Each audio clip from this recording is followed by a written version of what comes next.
Eu falando assim, ouve bem aí atrás? Tá, obrigado. Convido você um instante a fecharem um pouco os olhos, só para facilitar a nossa concentração. Vamos elevando o nosso pensamento ao alto, a Deus e a Jesus, e pedindo a eles que nos abençoe a todos aqui presentes, encarnados e desencarnados, e para levar a nossa sintonia, façamos a prece que Jesus ensinou. Pai nosso que estais nos céus, santificado seja o vosso nome. Venha a nós o vosso reino, e seja feita a vossa vontade, assim na terra como nos céus. O pão nosso de cada dia nos dai hoje, e perdoai as nossas ofensas, assim como nós perdoamos a quem nos tem ofendido. E não nos deixeis cair em tentações, mas livrai-nos de todo mal. Que assim seja.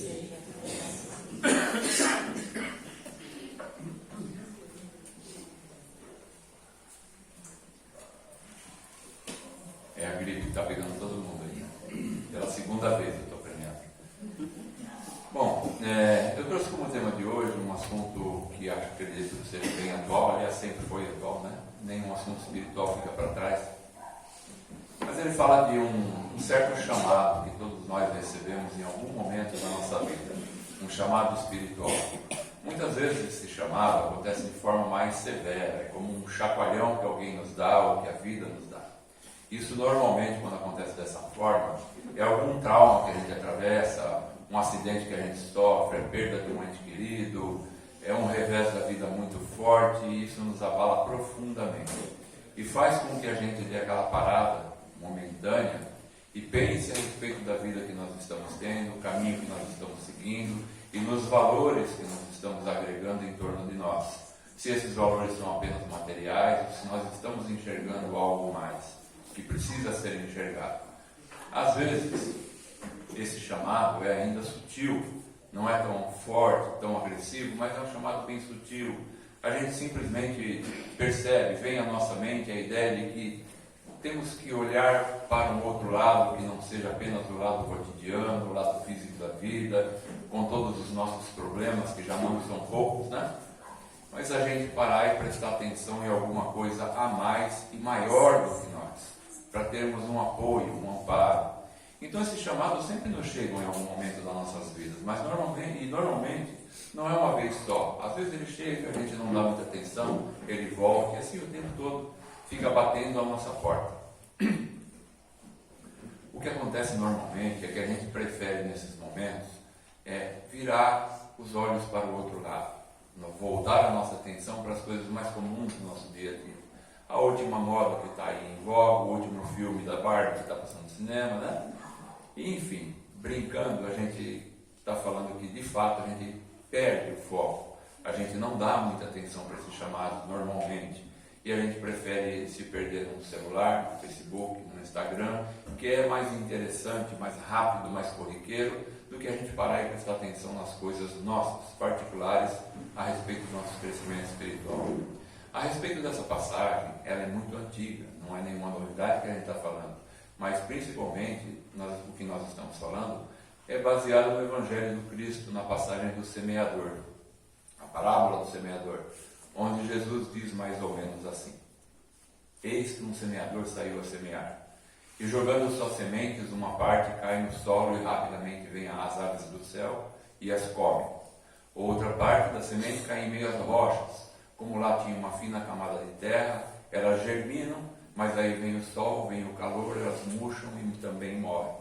Outra parte das sementes cai em meio aos espinhos, e assim que elas começam a germinar e a crescer, os espinhos as sufocam e elas morrem também. E uma última parte ainda cai em solo fértil, e essa sim, elas germinam, elas vingam e dão fruto de 50, 60 até 100 vezes mais. O que ele quer dizer com 100 vezes mais? É aquele fruto que a semente da espiritualidade é plantado na gente, ele floresce, cresce dentro da gente, e quando a gente se encontra um pouco melhor, um pouco mais equilibrado, a gente simplesmente volta as mãos para trás, no degrau que está logo abaixo da gente, e diz: vem, eu te ajudo. Então, essa é a multiplicação das sementes. É quando a gente aprende e passa adiante. E então Jesus nos diz que ela pode se multiplicar e muito, porque uma pessoa pode trazer muitas coisas boas a muita gente ainda dentro, aliás, explicando essa passagem, porque assim que ele falou, os discípulos lhe perguntaram, mas mestre, o que você quer dizer com essa parábola? E ele explica da seguinte forma: as sementes que caíram no solo e rapidamente vieram as aves e comeram, são aquelas, é a palavra de Deus, ele diz, né? As sementes são as palavras de Deus. São aquelas que caem no nosso coração e a gente imediatamente volta a atenção para outras coisas e não presta atenção. É o chamado que nós acabamos de falar que acontece e a gente vira para o outro lado e segue em frente. E ele diz, aquelas que caem entre as rochas, que têm um solo fino e germinam, mas morrem rápido, são aquelas que a gente abriga dentro do coração e diz, é verdade, eu preciso prestar atenção nisso, eu preciso mudar o meu rumo, amanhã mesmo eu vou começar a fazer alguma coisa diferente. E você decide, mas chega o amanhã, você se esquece. Engolfado pelas coisas do dia a dia, a gente se esquece, continua seguindo adiante da mesma forma que sempre. Essa é a semente que rápido germinou, mas como não tinha raízes, rápido também, ela morreu.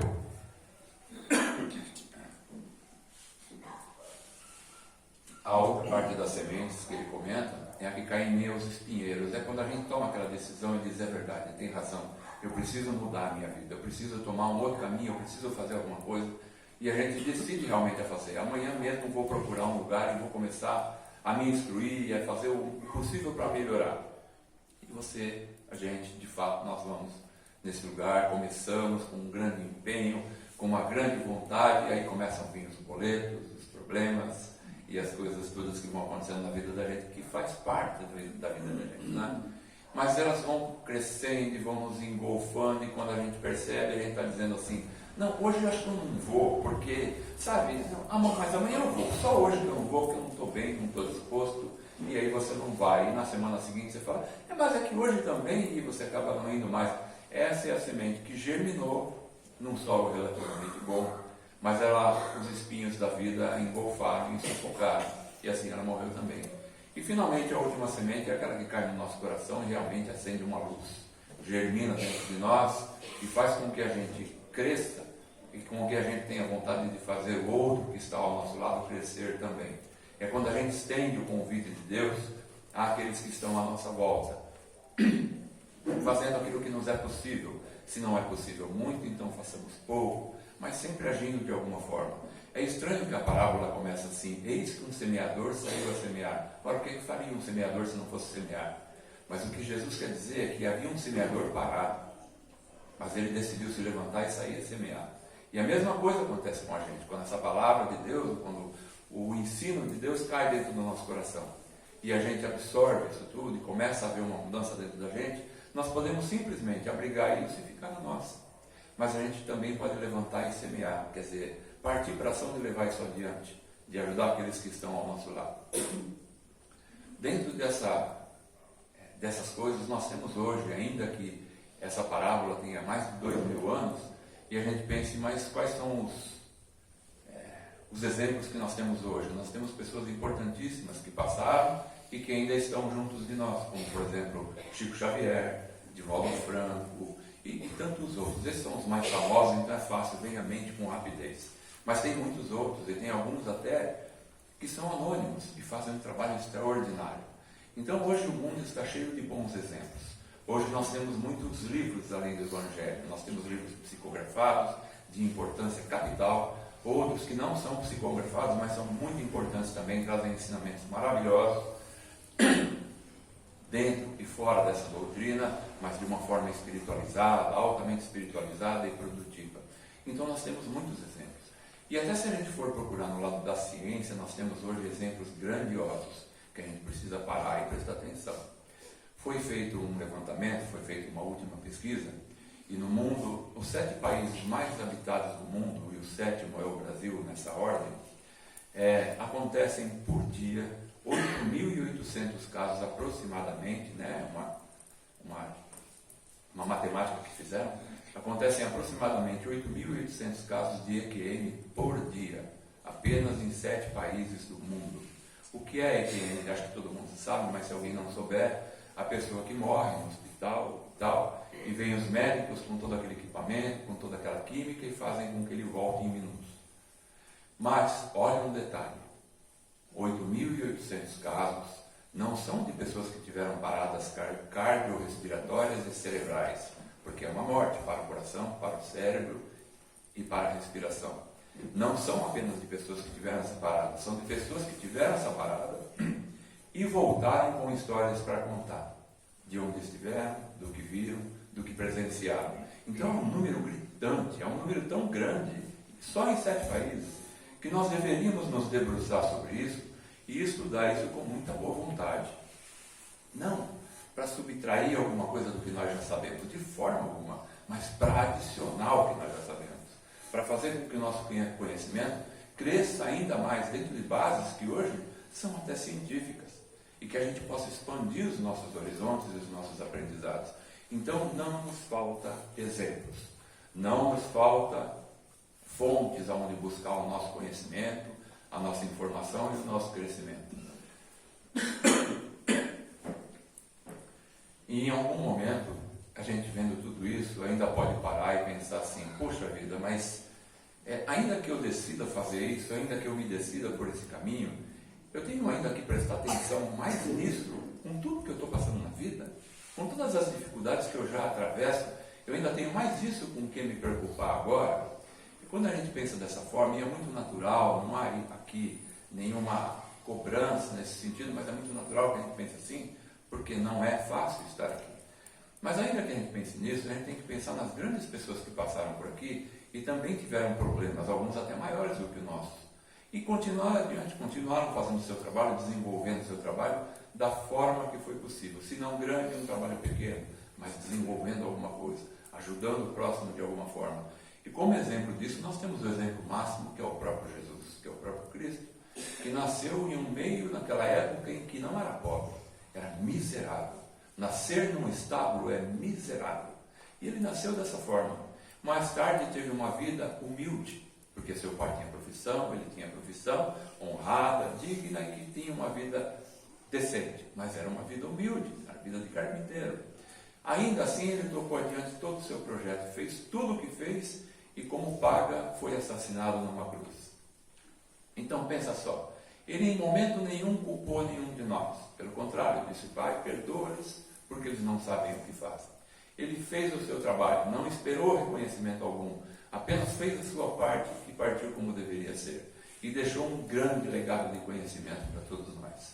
É claro, nós pensamos assim, tá, mas eu não sou Jesus. Não, mas nós somos filhos de Deus também, assim como Ele. Nós temos capacidade, nós temos um potencial imenso dentro de nós. Às vezes adormecido, às vezes profundamente adormecido.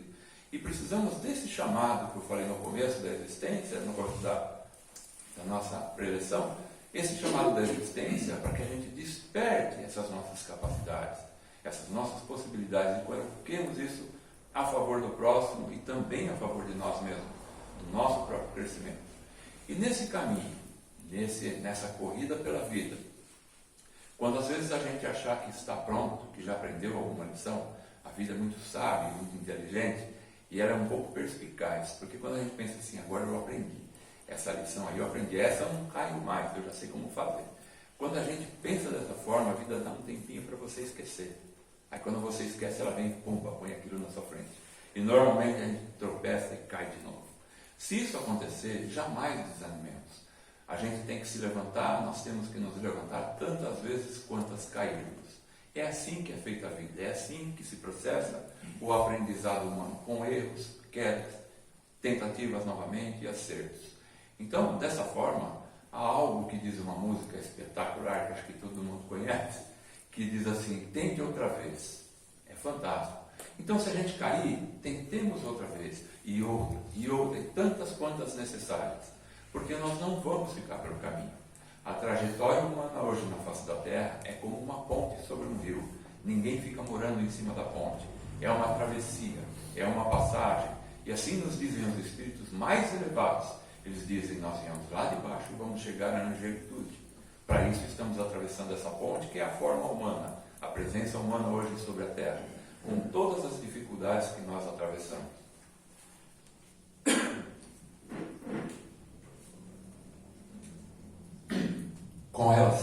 Com relação às nossas quedas, existe uma história bem interessante, que que eu não me lembro quem contou, mas guardei a história porque é bacana.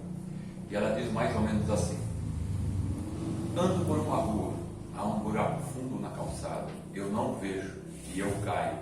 Não é minha culpa, levo uma eternidade para sair.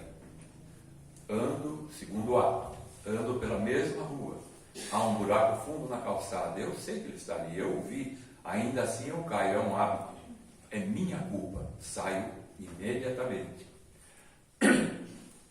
Terceiro ato, ando pela mesma rua, há um buraco fundo na calçada, eu dou a volta. E quarto ato, ando por outra rua.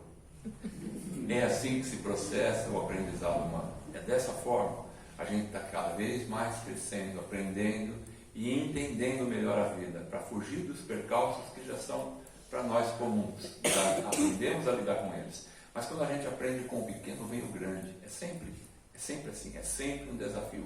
A vida é feita para ser um desafio. Presta bem atenção nisso, porque eu mesmo acredito que também muita gente já parou para pensar: puxa, por que tem que ser tão difícil? Por que é tão complicado? Porque se não fosse assim, não seria uma prova. E é isso que nós estamos fazendo, uma prova, para ver se a gente é aprovado ou não, para subir para escalas mais altas da existência, mais altas da nossa própria evolução. Então é natural que seja difícil, nenhuma prova de escola é muito fácil. Todas elas vão buscar até onde vai o teu conhecimento. E ali dentro está aquilo que você acerta e aquilo que você erra. No que erra, procura aprender de novo, procura aprender mais uma vez e tentar o exercício de novo. Uma hora a gente vai passar, uma hora a nossa nota será mais alta e a gente cola grau. A gente muda de plano, aprende finalmente e vai para uma vida de forma mais alta, mais elevada, que vibra melhor. É a natureza das coisas, é a natureza do ser humano. Então não há um outro caminho, somente esse: o caminho do aprendizado, o caminho do crescimento, o caminho da nossa, de descobrir a nossa grandeza espiritual e trilhar por esse caminho. É assim que a vida se processa, não tem outra forma. A gente tem simplesmente que se apoiar uns aos outros, por causa das dificuldades que enfrentamos, que não são poucas, e de mãos dadas, como uma grande caravana de seres humanos, sempre indo em direção à luz, sempre indo em direção ao bem maior, a Deus, aos ensinamentos do Cristo, porque esses ensinamentos do Cristo, assim como aquela parábola que a gente comentou, são um mapa do caminho. É o mapa que não deixa que a gente se perca e siga por caminhos diferentes. Ele é o mapa do bom caminho. Eu vou interrompendo por aqui, que eu quase não consigo mais falar de tosse. Muito obrigado pela paciência de vocês, pela atenção. Só peço a Deus que nos ampare nesta noite, que permita que possamos levar para casa a paz que aqui encontramos e que tenhamos todos um excelente final de noite. Que assim seja, graças a Deus.